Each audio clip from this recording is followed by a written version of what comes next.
Hello and welcome to Soulful Release with Tendai Bbosa.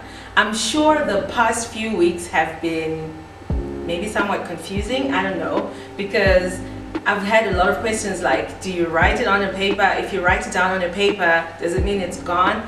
No, it doesn't mean it's gone. It just means we were scratching the surface. The first thing we were doing was just acknowledging that the pain is there.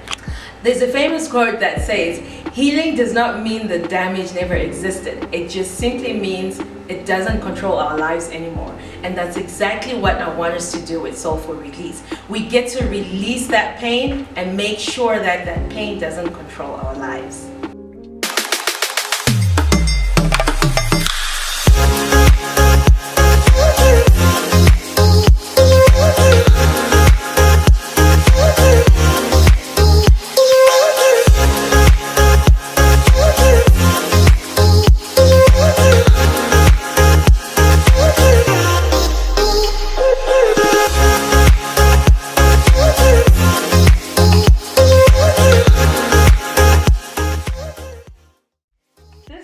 You get to meet my best friend, the yin to my yang, the Oprah to my Gail, the Muta to my Tendai. Yes, I do have a best friend, and we're going to talk about a lot of things that we need to heal from. This week we get to talk about that issue that most of us cringe when we get to talk about, because at times probably it still hurts, but maybe it doesn't matter. Let's talk about it, because that's how we get to heal. Welcome, darling. Thank you very much, Tendai Bbosa. My cookie. She's my cookie. I know, right? We came up with the word cookie first. Way before everyone started using it. I don't know why. We should have trademarked it, maybe. It's a bit too late for that, but we'll come up with something else. Okay, cool. So, as you know, this week we're going to be talking about exes. I love talking about exes. I don't. Why don't you love talking about them? At my age, I've had a lot of exes. Oh, honey. Do tell. Well, first of all, I hope my mom is not watching this, because I started dating way before I was allowed to. I hope you're watching my So I think I've had one too many exes. Oh. Yeah, let's start there. I will stick with I've had two, and we keep it there. Well, 3 is a lot. 3 is a lot. That's what I'm saying. I had three exes, but okay. I think one heartbreak, maybe 2, maybe well, 1. You're the heartbreaker in some of the stories. I was the heartbreaker in 2 of the stories, unfortunately. Or fortunately, I don't know. Okay. Yeah. So tell us about your first heartbreak. Okay, or so only heartbreak for that matter. My first heartbreak, that was my first boyfriend. He cheated on me. How old were you? Let's not talk about age. You know, one day our kids are going to watch this. Let's just not go there. I don't want to be a hypocrite. Let's just say my first boyfriend. Okay. So he cheated on me. I was in boarding school, so our relationship was more of we see each other during the holidays. And you know, during the holidays, where we come from, one holiday is 1 month, right? That's not really enough, because maybe 2 weeks of the time, your parents have plans for you, so you actually can't see him the first 2 weeks. You see him the last 2 weeks, maybe even the last week. So we were fine. I believed we were happy. I mean, I shared my first kiss with him, so I was like, I'm on top of the world. This is it. And then one day I just come back from school, and then boom, he's like, just throwing shade. And I'm thinking, but what happened? And he used to write letters. Oh, he was such a sweet talker. Oh my God. He used to talk. Those letters were just amazing. So I figured something changed, because he didn't reply I was about to say email. Good no, not email. Letter, yes, like a written letter. We used to write letters. Actually, post your letter in the post box and then wait for the postman to bring the letters. Like that would take like 2 weeks. But anyway, he didn't respond to my last letter.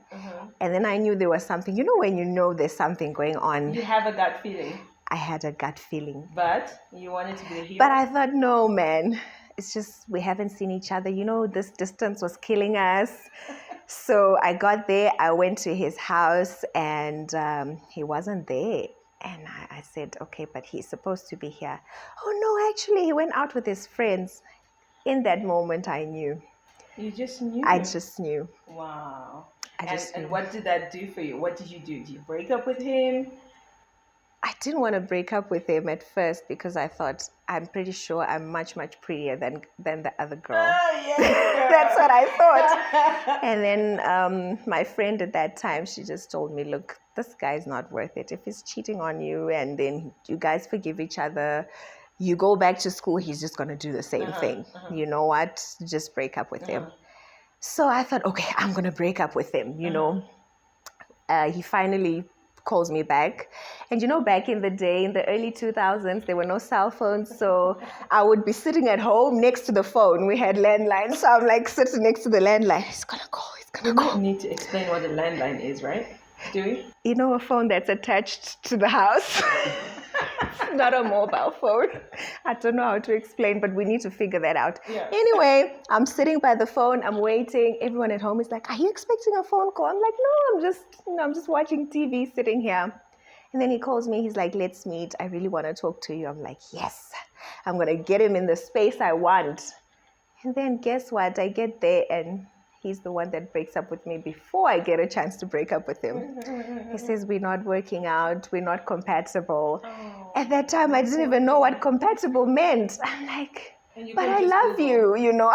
And there was no Google, but I love you. So I think that broke my heart. Not that I had expectations about getting married to him, but because I thought he was my first love.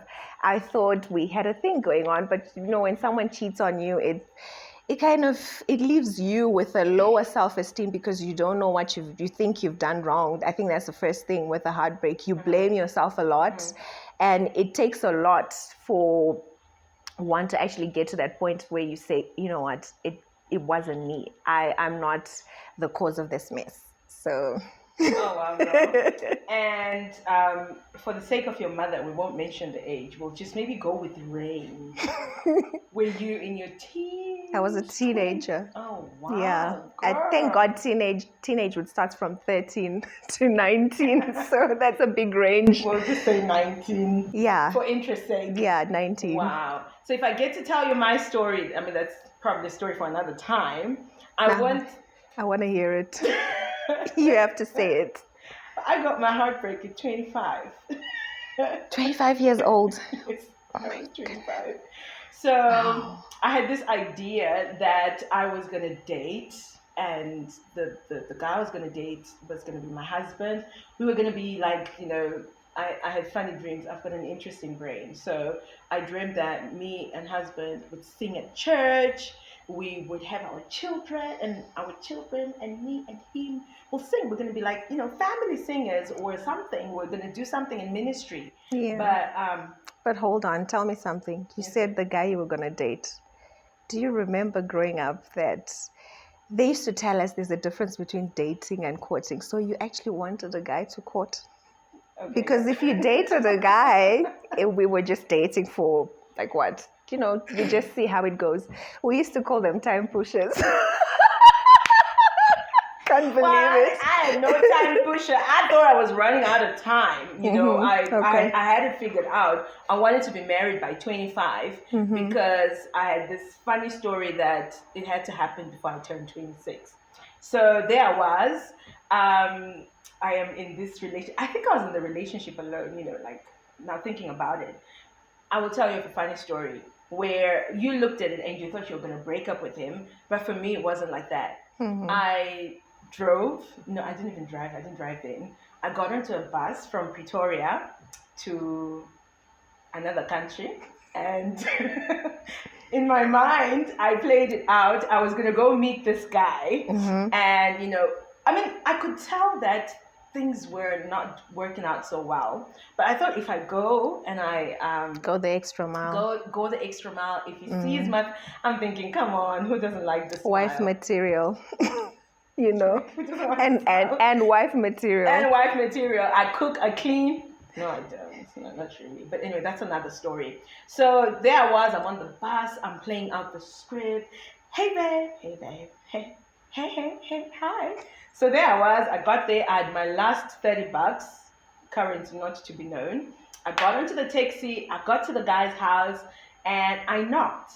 And he didn't answer, but I saw his car. I could hear he was in the house. I thought, maybe I'm not knocking loud enough. I knocked some more, and actually, he increased the volume of whatever he was watching. It sounded like a Wow. movie. And I thought to myself, he doesn't like movies. Who's he What's watching happening? with? What's happening? Because the only time he got to watch a movie was when he was watching it with me. Mm-hmm. So thinking, who's he watching with? Because I'm not there. Then I called my yin. Yeah. I actually remember the day. I told her to call him to be like, hey, Tendai's at the door. But he ignored her call. Yeah. I called him too outside the door. He was just not. Actually, I heard him speak inside the house, and he's like, oh, this person is bothering me. And he switched off his phone. So then I thought, hey, he's never met me. Mm-hmm. I will show him what I can do. Resilience. Yeah. Then I started banging the door, and obviously he had no choice. Then he came to the door, but it didn't open. So he says, who's there? I'm like, hey, babe, it's me. You know, I'd been practicing it the whole way. It's a 5-hour journey. So I was practicing it the whole way. Mm-hmm. And he says to me, who? I'm like, what do you mean who? It's me, your babe. He's like, who? I'm like, You probably thought he Tendai. was joking at that time. Let's say that. So then he came up with some sob story that he did not have the keys with him, and the keys were somewhere, and I was just stuck there. I thought to myself, so the keys, so how are you locked in your own house? So I have this question. Mm-hmm. When you discovered he was actually in the house, he gave you this sob story. In that moment, did you think that he might have been cheating, or what was going on in your mind at that time? Honey, I'll be honest. My gut told me he was with someone in the house. But in between my heart and my mind, something happened. I was like, no, it can't be. Yeah. Can't do that to me. Not after everything we've gone through. I mean, Yeah. no. I can imagine. This guy came to our house. Mm-hmm. My mother loved him like a son. So I was like, no, he couldn't do this to me. So because I wanted to believe it so much, I decided I was going to believe him. And I said to him, I can't go home, because if I try to go home, my mom is going to ask, what are you doing here? Where are you Aren't coming supposed from? to be working. Yeah. And he's like, well, but you can't come in, so I can't do anything about it. So in that moment, Uh-huh. you decided to follow your heart, right? You followed your heart. And guess what you also did? You forgot your brain behind. And I think I did the same too, because I believed there was a proper explanation. But, you know, when I look back as you're relating the story, because I remember we were on the phone constantly, I should have just said, girl, take your brain with you. Yes, follow your heart, but take your brain with you. But anyway, go on. But you see, the difference between me and you is that you listen. I don't.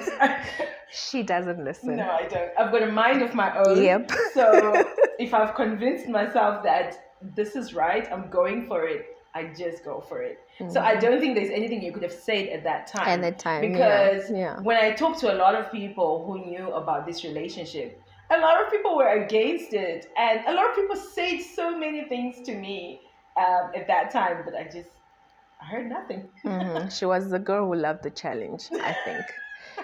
But that's not a bad thing. I'm actually, I'm commending you for just going out there, putting your heart out there, because I think because of all these heartbreaks, a lot of people, they kind of are just drawn in. Mm-hmm. You don't want to just wear your heart on your sleeve. I mean, she wears her heart on her sleeve, to be honest. With anybody who knows her, they'll tell you that. But now we go back to the story and we realize, okay, it was a heartbreak, but there's so much, there's so much that we've been unpacking. Go on. Long story short, I slept at my parents' house, and he only came out the next day at 5 p.m. with the sob story that, okay, fine. So I had never really had alcohol. I didn't know what a hangover meant. So he says, oh, my friends were so hungover the whole day. They only came to my house at 4 p.m. And I quickly, prepared and I came out. As soon as they came, I'm so sorry. And I believed him. You believed him. Oh my goodness. No. I remember In that. hindsight, I realized those are the signs I ignored. Like, the he red was flags. probably begging me to break up with him at that time. But the more he begged me to break up with him, the more I thought, I will pray. I will fight. I even went on a 7-day fast after that. And during this time, the 7-day prayer, he is also praying, oh God, can you just take her off my hands? I mean, I'm just imagining that's the other side. I think and so. we don't know this. We don't realize that. But what I've actually come to understand, just hearing the story again, we've come a long way. We have. And just the first step is to actually accept that this was a heartbreak. Because if we don't, we never really get to heal from that. And I think if we don't heal, those scars are always they're going to be fresh, They're not going to be old scars. I remember talking to my mom about this incident, and she said to me, one day you're going to tell the story and laugh about it. When she said it at that time, I did not believe her. I just thought, you know what, woman, you're old, I'm young, you know nothing. I'm 25, you're somewhere, I don't know, different generations, baby boomer, millennial. I was very convinced. But look at us right now. We're talking about it. We're laughing. I look back and I'm actually glad it didn't work out because we really were different people. And he probably picked up on that before I did. Before you did, yes. Because I carried a lot of baggage from where I came from because this is the importance of this whole healing and this whole soulful release. Yes. We carry so much baggage from one situation to the another. other. Yes. I was carrying baggage from my daddy issues to, I probably wanted him. I wanted a father in him, most probably. And that's usually how it happens, and we're not aware of it. And he was obviously not the right guy for you at that time. I mean, well, even now, he still wouldn't be. No, he's still not. Yeah. Okay. So, what were the lessons you learned? Well, first of all, older people are wise. They are wise. Not wise in the sense that they have all the wisdom, but experience is the best teacher. Yeah. So one of the lessons I learned with having a heartbreak is one can move on. If it's not working, it's okay. It's okay to go back to the drawing board. I think for me, at that time, I didn't realize I could go back to the drawing board. I didn't realize there were so many fish in the sea and the right one was actually somewhere waiting for me. And I'm really happy that today I can say I got over the heartbreak. It was there, but just making sure if you ever date, if you're still in the dating pool and you find yourself with a heartbreak, there is life after that heartbreak.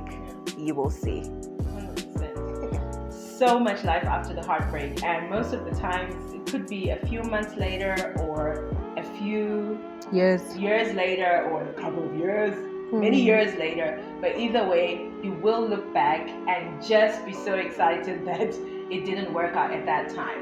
So, to release soulfully this week, I want us to just know the statement that came from the yin to my yang. Go with your heart, but don't forget your brain. Otherwise, you'll end up like me.